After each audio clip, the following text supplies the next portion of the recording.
Os conflitos entre Rússia e Ucrânia crescem cada vez mais, assim como as diversas notícias que saem todos os dias. Mas você já entendeu como toda essa tensão aconteceu? Na verdade, ela é muito mais antiga do que você imagina. Em relação à guerra, você sabia que existem limites e normas que estipulam o que pode e o que não pode acontecer dentro de um conflito armado? Será que a Rússia já pode ser acusada de cometer esses crimes? Faz o seguinte então, dá um pause nesse vídeo, escreve numa folha de papel as suas respostas e quando você terminar de assistir, vê se as respostas estão de acordo com o conteúdo. E claro, deixa aqui nos comentários o que você escreveu.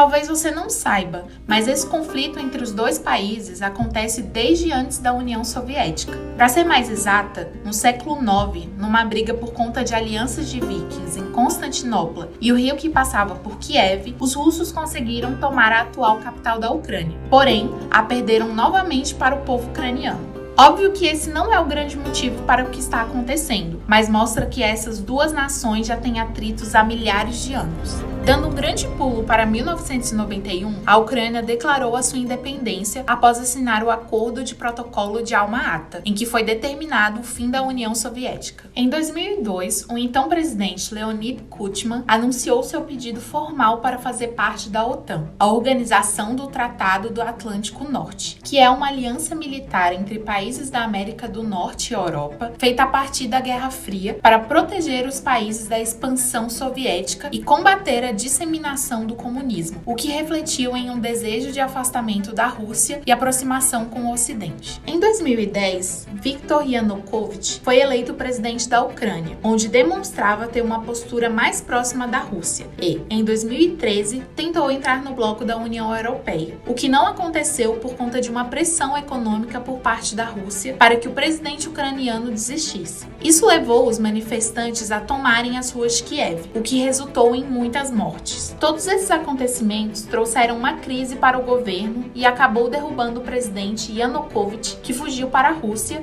e assim a oposição assumiu o poder. Com medo disso tudo, em 2014, a Rússia tomou a Crimeia, uma região autônoma ucraniana, mas que possuía uma grande parcela da população pró-Rússia. Além disso, nesse mesmo ano, aconteceram os conflitos entre pró-Rússia e pró-Ucrânia, na região de Donbass, deixando as áreas de Luhansk e a República Popular de Donetsk tomadas pelos separatistas, que são apoiados militarmente, direta e indiretamente por Moscou. E esse apoio do governo se daria pelo fato de que um país não pode entrar para a OTAN com conflitos internos acontecendo. Em 2019, Volodymyr Zelensky vence as eleições presidenciais na Ucrânia e começa a demonstrar sua postura mais ocidental. Então, em 2021, milhares de soldados russos se juntam na fronteira com a Ucrânia, com a justificativa de que esses soldados estavam apenas fazendo exercícios militares e que não iriam invadir a Ucrânia. Já em 2022, as tensões entre os grupos separatistas russo e ucraniano aumentavam em Donbass, o que fez o presidente russo, Vladimir Putin, abrir uma acusação de genocídio e que por isso anunciou o início da Operação Militar Especial. A justificativa para tal feito, segundo ele, foi que se tratava de uma missão com o propósito de desmilitarizar, desnazificar e assim salvar seu povo dos neonazistas. A Ucrânia é invadida e forças russas tomaram diferentes pontos do país vizinho. Mesmo com as sanções econômicas, ameaças de outros países, manifestações e tentativas de conversas para manter a paz, a Ucrânia sofre com bombardeios e tiros que acarretam em diversas mortes de militares e também civis. É importante ressaltar que a morte de civis atenta contra a Convenção de Genebra e pode-se entender como um crime de guerra.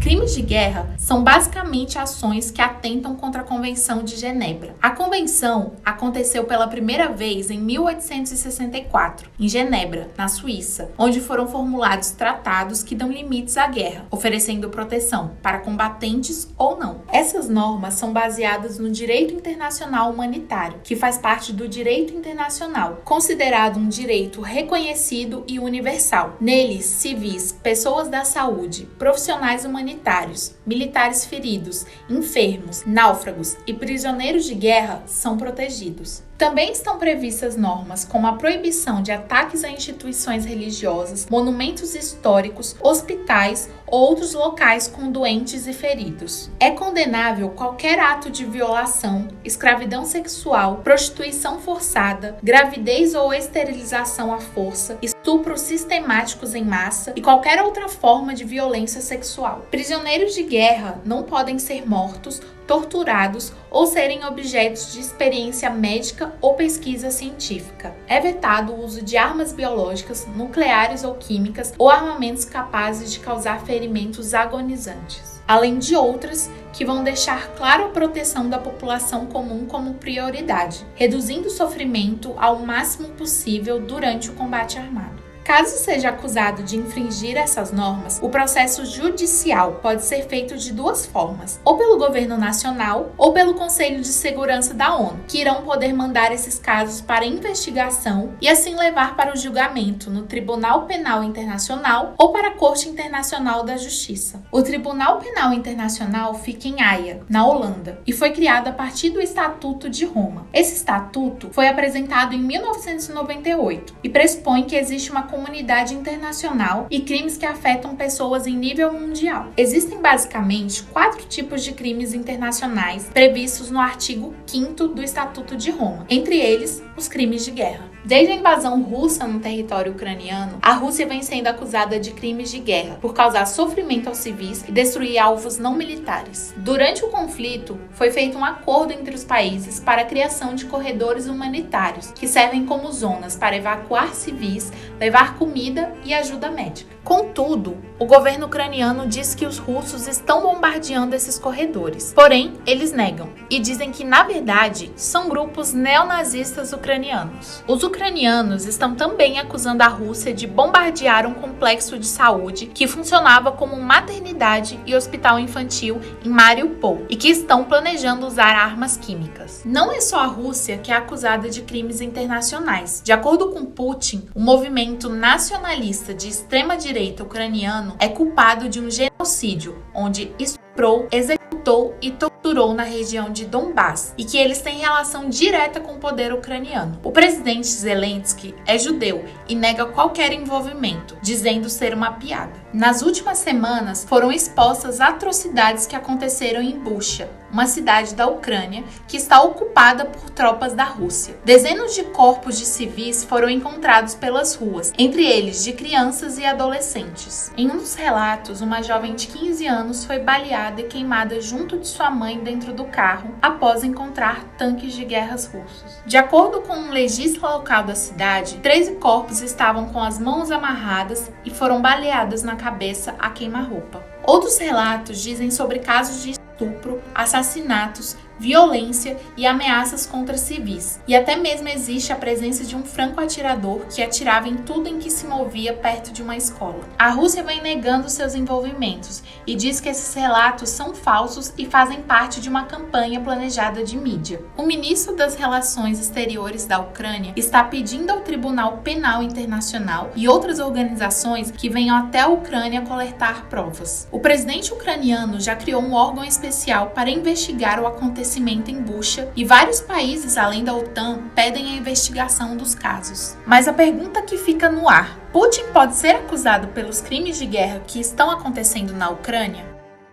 Já foi aberta uma investigação para o que vem acontecendo. As acusações giram em torno dos assassinatos de civis, o uso de armas que são proibidas, o ataque a hospitais, escolas, veículos civis, shoppings e teatros. Especialistas até dizem que a própria invasão na Ucrânia é um crime de guerra de agressão. Para ser julgado, seria destinado ou para o Tribunal Penal Internacional ou para a Corte Internacional da Justiça, sendo o Tribunal Penal Internacional para julgamento somente de pessoas e a Corte Internacional da Justiça para julgamento de estados. Para ser condenado e julgado dentro da Corte Internacional da Justiça, é necessário que a decisão seja tomada pelo Conselho de Segurança da ONU, onde a Rússia tem o poder de veto para sancionar qualquer proposta. Já no Tribunal Penal Internacional, caso tenha evidências que possam levar pessoas ao julgamento em Haia, os promotores poderão pedir expedir mandados de prisão para o Tribunal Penal Internacional. O tribunal não tem poder sozinho